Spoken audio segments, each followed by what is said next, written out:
This week, I am going to learn how to spin basketball on my fingers. There's a research that says 95% of people in this world can't do this, and honestly, I was one of them. But this time, I've decided that I'm not quitting it until I learn it. As always, I started practicing intuitively, failing again and again. And after about 30 minutes, I gave up for the day.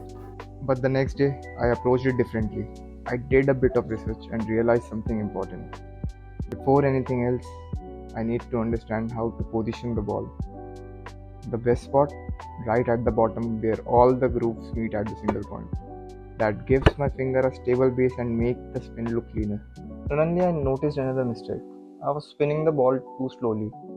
The faster the spin, the more stable it becomes. The method I was using is only making the ball spin for a few seconds before losing its balance. So I changed my technique. Here's what worked for me.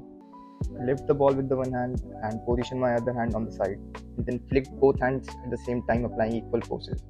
This creates a strong spin in the air.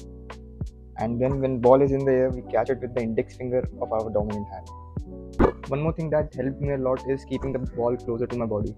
It makes balancing and catching much easier. And remember, a spinning object is naturally more stable, but as soon as it slows down, it's more likely to fall. So if I want to keep it spinning longer, I need to slap it. I mean slap the side of the ball while rotating to keep the ball spinning. That's the real trick. Goal was simple, to keep the ball spinning for at least 20 seconds.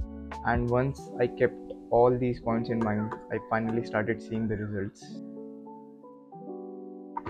And at last, after around 3 hours and 40 minutes of practice, I was able to spin the ball for more than 20 seconds.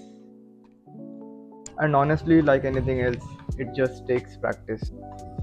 The more you try, the easier it gets, and eventually you won't even need to move your finger much. And yeah, it just looks cool too.